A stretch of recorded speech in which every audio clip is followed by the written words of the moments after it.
नमस्कार। फाइटर समाचार में आपका स्वागत है। पेश आज 16 दिसंबर शाम 4 बजे राजस्थान की खास खबरें। मकान दुकान किराए पर देने वाले मालिकों और किराएदारों के लिए यह खबर खास है। राज्य सरकार ने रजिस्ट्री कानून में बड़ा संशोधन करते हुए अब हर तरह के किराया एग्रीमेंट की रजिस्ट्री अनिवार्य कर दी है। चाहे आप मकान, फ्लैट, दुकान या जमीन महज 1 महीने के लिए ही क्यों न दे रहे हों, अब आपको रजिस्ट्री करानी ही होगी। इसे एक नियम नहीं बल्कि राजस्थान के रियल एस्टेट सेक्टर में आने वाला बड़ा बदलाव भी माना जा रहा है, जो आम आदमी की जेब पर सीधा बोझ डालेगा। पहले मकान मालिक और किराएदार मिलकर रजिस्ट्री फीस बचाने के लिए 11 महीने का किरायानामा बना लेते थे, लेकिन अब यह दस्तावेज बेमानी हो जाएगा। कानूनी विवाद होने पर बिना रजिस्ट्री वाला किरायानामा कोर्ट में कोई दस्तावेज नहीं माना जाएगा। कोई संपत्ति किराए पर देने वाले को स्टाम्प ड्यूटी के रूप में संपत्ति के बाजार मूल्य का 0.02% चुकाना होगा। इस फैसले से सरकार का राजस्व बढ़ेगा। राजस्थान में 3 विधायकों के भ्रष्टाचार को लेकर बड़ी कार्रवाई हुई है। नागौर में खींवसर विधानसभा क्षेत्र के विधायक निधि से कराए गए कामों में अनियमितता और कमीशन की मांग के आरोप में जिम्मेदार अधिकारी पर गाज गिर गई है। मुंडवा के एसीबीईओ और कार्यवाहक एवं मुख्य ब्लॉक शिक्षा अधिकारी को निलंबित किया गया है। इसके साथ ही करौली जिले के डीईओ के खिलाफ भी बड़ा एक्शन लिया गया है। शिक्षा विभाग के आदेश के मुताबिक मुंडवा, नागौर के एसीबीईओ व कार्यवाहक मुख्य ब्लॉक शिक्षा अधिकारी कैलाश राम पर विधायक निधि से स्वीकृत कार्यों की एवज में कमीशन और सामान की मांग का आरोप है। इसी के बाद उनको निलंबित करते हुए मुख्यालय जिला शिक्षा अधिकारी बांसवाड़ा से अटैच कर दिया गया है। साथ ही जिला शिक्षा अधिकारी करौली पुष्पेंद्र कुमार शर्मा को भी तत्काल प्रभाव से निलंबित किया गया है। बीकानेर एसीबी ने जीएसटी के टैक्स असिस्टेंट ऑफिसर को 50,000 रुपए की रिश्वत लेते गिरफ्तार किया है। एएसपी आशीष कुमार ने बताया कि वाणिज्य कर विभाग ने एक व्यापारी पर करीब 9,43,000 की रिकवरी निकाली। व्यापारी टैक्स असिस्टेंट नत्थूसर गेट निवासी पुरुषोत्तम जोशी से मिला तो उसने रिकवरी सेटलमेंट के बदले 50,000 रुपए मांगे। परेशान व्यापारी ने ब्यूरो में शिकायत की। सत्यापन के बाद व्यापारी रुपए लेकर स्टेट जीएसटी के पंचशती ऑफिस स्थित ऑफिस में पहुंचा। वहां आरोपी ने रिश्वत ली। इस दौरान एसीबी टीम के पहुंचने से पहले ही आरोपी को भनक लग गई और उसने रिश्वत राशि अपने सहकर्मी नत्थूसर गेट निवासी वरिष्ठ एलडीसी कालीचरण जोशी को थमा दी, जो लेकर फरार हो गया। एसीबी ने आरोपी पुरुषोत्तम को गिरफ्तार कर लिया और सहकर्मी कालीचरण की तलाश की जा रही है। आरपीएससी द्वारा माध्यमिक शिक्षा विभाग में स्कूल लेक्चरर एवं कोच के 2,202 पदों पर निकाली गई भर्ती में बैकलॉग बढ़ने के आसार हैं। कारण आयोग द्वारा हाल ही में जारी किए गए म्यूजिक और होम साइंस आदि विषयों के परिणामों के बाद यह भर्ती बेरोजगारों में चर्चा में है। परिणामों में एनालिसिस में सामने आया कि 24 विषयों की इस भर्ती में राजनीति विज्ञान सहित 11 विषयों के लेक्चरर के पूरे पद नहीं भर पाएंगे। केवल फिजिक्स, भूगोल और गणित सहित 10 विषय ऐसे हैं जिनके पद भरे जा सकते हैं। इस भर्ती के विभिन्न विषयों के परिणाम जारी करने का सिलसिला 20 अगस्त से शुरू कर दिया गया था। पहला परिणाम अंग्रेजी का जारी किया था। 23 सितंबर को राजनीति विज्ञान का परिणाम आया तो भर्ती चर्चा में आ गई, क्योंकि इसमें 225 स्कूल लेक्चरर भर्ती करने हैं। इसमें आयोग को मात्र 6 अभ्यर्थी ही पात्र मिले। खेल कोच के परिणाम में तो एक भी अभ्यर्थी पात्र नहीं मिला। भीलवाड़ा जिले में मुख्यमंत्री आयुष्मान आरोग्य योजना के बिल पास करने के एवज में एसीबी ने शहर के एक प्राइवेट अस्पताल के medical officer doctor Pankaj Chhimpa को 11 लाख रुपए की रिश्वत लेते रंगे हाथों गिरफ्तार किया है। डीजी गोविंद गुप्ता ने बताया कि आरोपी ने एआई के जरिए 75 लाख रुपए जुर्माना का फर्जी नोटिस तैयार कर सिद्धि विनायक हॉस्पिटल के मैनेजर राजेश को भिजवाया। डॉक्टर छिपा ने जयपुर के डॉक्टर कुलदीप का नाम लेते हुए अस्पताल की आयुष्मान आरोग्य योजना के बिलों में भारी अनियमितताएं बताते हुए बिल पास नहीं करने और अस्पताल को योजना से डी पैनल करने की धमकी देकर 75 लाख रुपए की रिकवरी का डर दिखाकर 14 लाख रुपए रिश्वत मांगी। सौदा 11 लाख में तय हुआ। राजेश की शिकायत पर अजमेर एसीबी ने अहिंसा सर्किल के पास आरोपी डॉक्टर आमेसर निवासी पंकज छिप्पा को 11 लाख की रिश्वत लेते पकड़ लिया।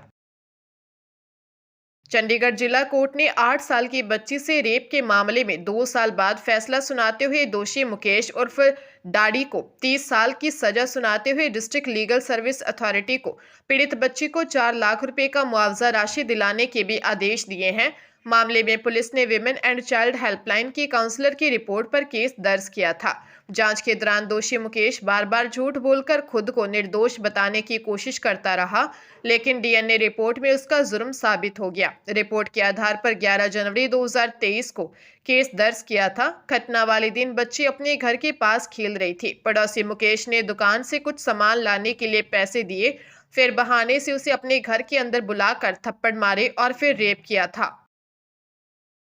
झुंझुनू जिले में आई महाराष्ट्र पुलिस की एंटी नारकोटिक्स सेल ने ड्रग माफिया के खिलाफ बड़ी कार्रवाई करते हुए एमडी ड्रग्स बनाने वाली फैक्ट्री का पर्दाफाश किया है।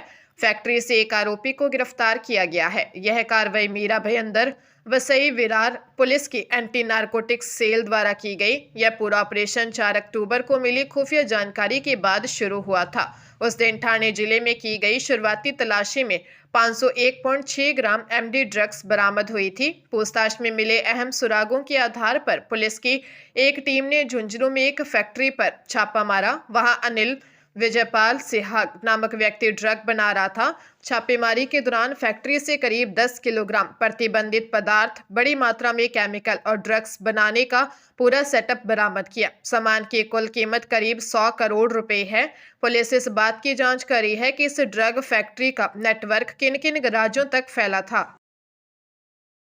प्रदेश सरकार के 2 साल पूरे होने पर सीएम भजनलाल शर्मा ने युवाओं को बड़ी खुशी दी। लंबे समय से अटकी खाद्य सुरक्षा अधिकारी यानी एफएसओ भर्ती के चयनित 263 को नियुक्ति आदेश जारी करने के सीएम भजनलाल शर्मा ने निर्देश दिए।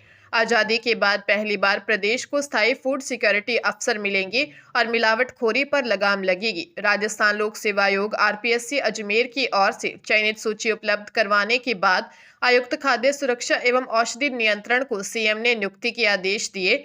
चयनित अभ्यर्थियों को प्रोबेशन में प्रति माह 26,500 रुपये मिलेंगे।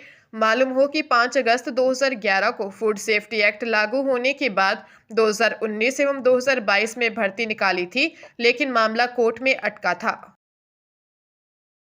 पंजाब के अमृतसर के अजनाला सरहदी इलाके के गांव चाहड़पुर में पुलिस और बदमाशों के बीच मुठभेड़ हुई।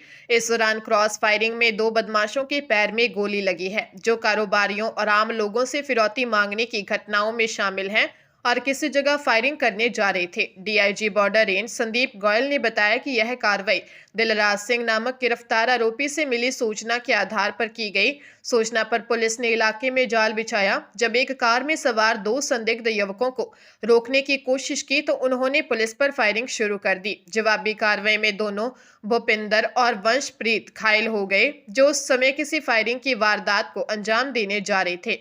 एनकाउंटर के दौरान दोनों को काबू कर लिया। मौके से 2 पिस्टल और 5 खाली खोल बरामद हुए हैं।